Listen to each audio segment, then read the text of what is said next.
नमस्कार। जनवरी 2024 के वनमाली कथा के कथा भारत में बेहद मर्मस्पर्शी तमिल कहानी पावई पढ़ने को मिली।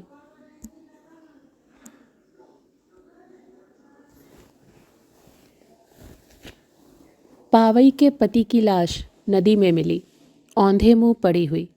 उस समय पावई को एहसास हुआ कि मौत एक बंद होते दरवाजे के जैसा है।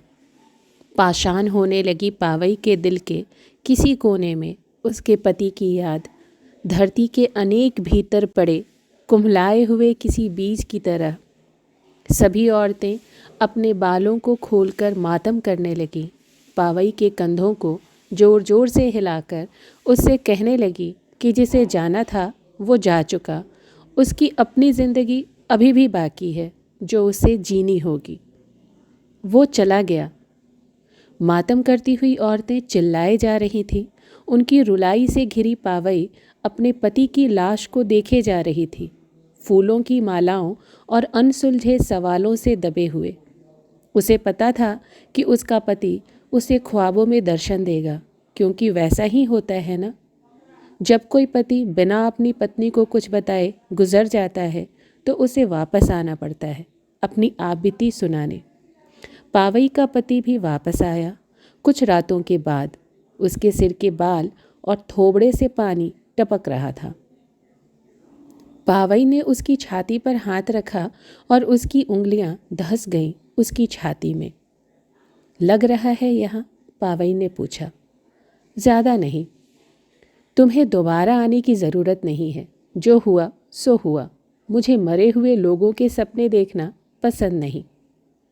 ठीक है, पावई के पति ने कहा, लेकिन अगली रात वह फिर आधमका। तुमने मेरी कलाई घड़ी का क्या किया? उसने पावई से पूछा।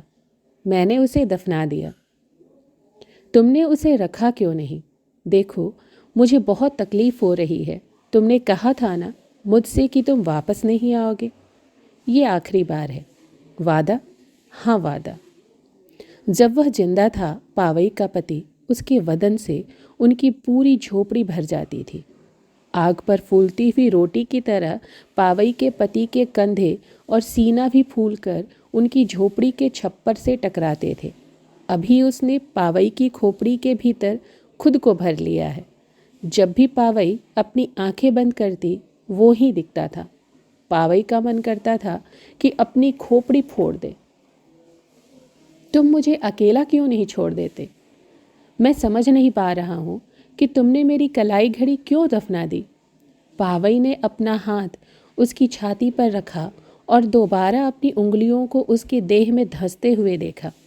वापस मत आओ, उसने कहा। अब कि तुम वापस आए तो? तुम क्या? उसने पूछा। क्या करोगी तुम? पावई का पूरा हाथ उसकी छाती में धंसता चला गया। एक रात सपने में पावई ने देखा कि उसकी झोपड़ी धू धू करके जल रही है और आग बुझाने के लिए उसके पास महज एक गिलास पानी है। वह दोबारा आया।